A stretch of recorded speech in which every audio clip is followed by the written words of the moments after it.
I have said this on the show many times. I was a four-sport athlete through my senior year of high school. I didn't go and play on collegiately. I have four kids. My oldest is my son, of course, but then I have three daughters. My 11-year-old, I coach her in volleyball, coach her in basketball. She is constantly working to compete and to be better. And what Caitlin Clark has done to draw attention and a lot of discussion, of course, to women's sports, I would say is only rivaled by one other female athlete that we hear a lot from. And we are very excited to welcome Riley Gaines onto the Annie Frey Show today. She's the host of Outkick's Gaines for Girls podcast. And we are very excited to be speaking with you today, Riley. Thanks for being here. Well, thank you so much, Annie. I'm thrilled to be on with you. I have been watching your story, and I don't know what it's like for swimming. I've never been a swimmer. I admire swimmers for the fitness that you have to have and the competition level that you have to have. Your story is a very interesting one to me because I knew your story before I knew your name. When the Leah Thomas thing was happening, everybody knew Leah Thomas's name. Not everybody knew Riley Gaines' name yet, but everybody is still talking about Riley Gaines because you've brought this story into the forefront. And as a mom of three girls that I expect to be active in sports, I just want to tell you thank you for not backing down to the pressures that are out there right now trying to silence your voice. Well, you're so sweet. It's it's girls like your daughters that, I mean, that's what we're fighting for. This isn't about me. It's not about, me continuing to compete. I'm done swimming. No one wants to see me swim. I'd probably drown if I got in a pool now. Probably not. But it's for girls like your daughter or girls like my younger sister, who's an elite level gymnast who will go on to college and do amazing things. That's exactly why we fight the fight we're fighting. Yeah, I agree with that. And we have to have a specific goal. I think that one thing that you've been able to do for this fight is kind of define what the battlefield is because, we had a Supreme Court justice confirmation hearing where Marsha Blackburn, senator from Tennessee, said, can you tell us what a woman is? And she was like, no, I'm not a doctor. Like, that is absurd. That is absolutely crazy to hear, but it's kind of a broad, you can set it aside on the broad, no pun intended, that's funny, political conversation that doesn't really hit home. Your story hits home. Where do you think that people can squarely focus their attention on making sure that girls like my daughter and like your sister, where do we need to be focusing our attention right now to speak truth to the idea out here that you're like a hateful person if you don't agree with letting men compete with women? What a crazy statement. And to your point about our wonderful sitting Supreme Court justice who couldn't answer what a woman is because she claimed she wasn't a biologist. Guess what, Annie? I'm not a veterinarian, but I know what a dog is. It's the stupidest thing I've ever heard in my whole entire life. We are seeing this, what I would call this systemic overall erasure of women happening at every single level. Of course, at the tippy top, the federal level, right? The people leading this country, the people in the White House right now, they're actively rewriting Title IX, changing its definition entirely. Of course, Title IX is the federal civil rights law that prevents discrimination on the basis of sex. That ultimately, it's a very broad piece of legislation, but most notably known for giving women the opportunity to compete and succeed in sports. Our administration is what I would call this. I mean, this is an abomination. So you can see it there. Of course, you can see the privacy aspect of things in areas, like locker rooms or bathrooms where women are being entirely violated. They are non-consensually being exploited in areas of undressing. And I can certainly speak to this as someone who had to undress next to a 6'4" man who was fully intact, fully exposing himself, again, inches away from where we were simultaneously undressing. You can see this issue happening in sororities. You have men joining these sororities, saying they're women. These girls are, they're promised sisterhood. They're getting the brother they never wanted.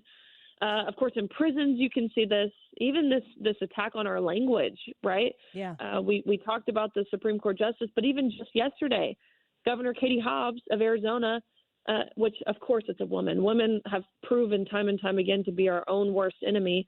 But Governor Katie Hobbs vetoed a piece of legislation that would do nothing other than define and codify the word woman and other sex-based terms like male, female, even sex itself.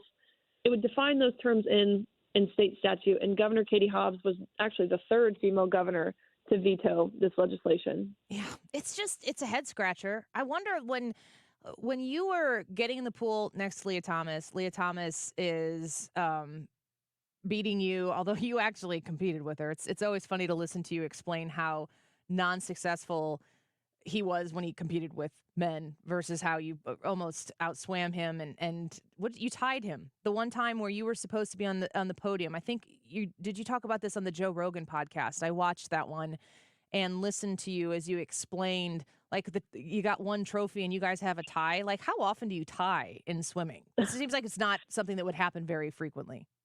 No, it's very rare. Of course, this is a sport that's measured down to the hundredth of a second. When you're racing for a minute and 40 seconds and not even 1/100th separated us, that's rare to say the least. Which what I would call it divine intervention is what it was. And secondly, it's incredibly embarrassing for a 6'4" man. He can't even be a 5'5" girl. Yeah, when I was listening to you talk about that, and you were explaining the presentation, the podium, that ceremony or whatever that takes place afterwards, it was clear that they chose him over you. It was clear that there was something more important than, in sports, the thing that most people like about sports, the thing I like about sports is there are winners and losers. You know where you rank. You know where you stand. You know if you lose that you got to get better by, a tenth of a second or 40 yards or whatever it might be. And they chose Leah Thomas over you. And I think that you had said in that Joe Rogan conversation something about you questioned whether you should have gotten in the pool to begin with. Of course. This was, I'll take you to my mindset this day. Look, I swam, my whole life. I started swimming when I was 4, graduated when I was 22. So, that means I dedicated 18 years of my life to my sport. So it's, saying it's a lifelong journey is an understatement. But it was this debacle, do I get in the water? Do I participate in the farce ultimately? And I had decided in that moment, I didn't think it was right for me to not compete. Like I said, the sacrifices, the time, the hours, the dedication that I put in. I wanted to compete. This was the last meet of my 18-year career. But looking back now, seeing, of course, the severity of this issue, seeing the trajectory of this issue as it continues to happen across the country, really across the world, at every level, every sport, every division, every state, I wish I would have made a more concerted effort to getting girls to not get in that pool. That's ultimately what needs to happen. At the time, I thought our leaders, right, the people in authority positions would stand up for us. But now I realize what a naive thought that was, to wait for people to do the right thing unprovoked. We'd be waiting for forever. Yeah. Isn't it, we're speaking with Riley Gaines right now, isn't it so frustrating, especially in a situation like that? You're young. There are people in charge, the NCAA. You would think that there would be somebody who would step up and say, obviously, there's a right and a wrong here. And in the same conversation, you don't have to, that doesn't automatically imply that you hate the person that is not going to be qualified to swim in that particular race. But you have to assess what is fair. That's what NCAA sports is always doing, is rules and making sure that the competitions aren't tilted or slanted or favored in one way or the other. And you sit around and you wait for someone to do the right thing and no one shows up. And your thought was, or at least you should have worked on trying to get people to protest that swim along with you. Do you give that advice right now to parents across the country if their daughter is in a volleyball match, if their daughter is in a basketball game or a track meet, and they're put in a position to compete against a biological male? Are you suggesting those families should sit it out? You know what I do, which, again, I know better than anyone it's easier said than done. And it's not a position that anyone should have to be in, especially even talking with girls as young as elementary school, middle school. It's a position that no one should have to be in. But ultimately, sacrifices have to be made at some point. And if this is not the hill that you are willing to die on, then what in the world is? This to me is so fundamental. And again, so much broader than just the effects of not getting the trophy or whatever those implications are from a tangible, visual standpoint. This is about principles at this point. This is, monumental to life as we know it, not to exaggerate the issue, not to make it seem larger than what it is. But the premise here is that we're denying objective truth, of course, biblical truth, but objective truth, biological reality, the most basic of truths at that. That is why this is so important to me. So yes, I do think it's necessary to see girls stand down, to see parents take a stand, parents who are willing to defend their daughters. We mentioned being failed by the NCAA and, of course, our specific universities.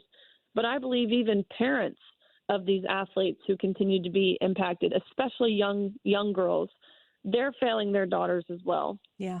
Yeah, it is a really incredibly hard thing to do, to put as much work and effort into something to compete. And, you were doing it at a very high level when you were collegiately swimming. But as a middle school mom right now, you put in a lot of time and effort. Nobody knows about it except for your small circle of people. But when you do see situations in high schools where biological boys are participating, what we keep hearing from people is it's not happening that much.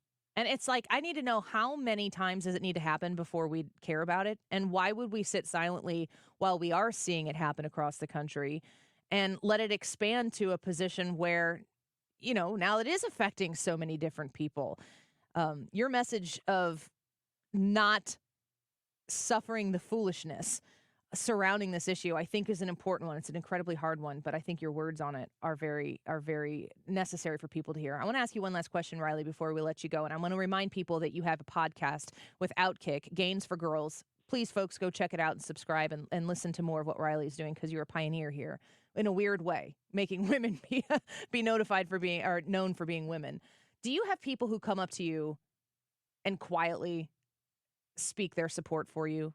That's always my question for someone like you that's doing something that is a little bit trailblazing and controversial. I'm wondering if you get a lot of quiet support.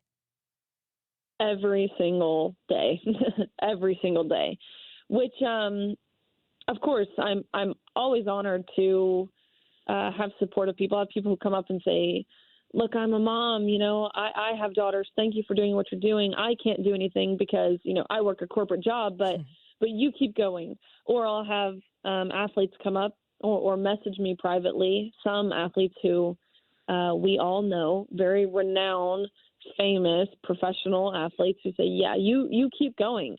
But, I can't join you. I've got sponsorships, I've got endorsements or what have you. This is my livelihood, but you keep taking those arrows.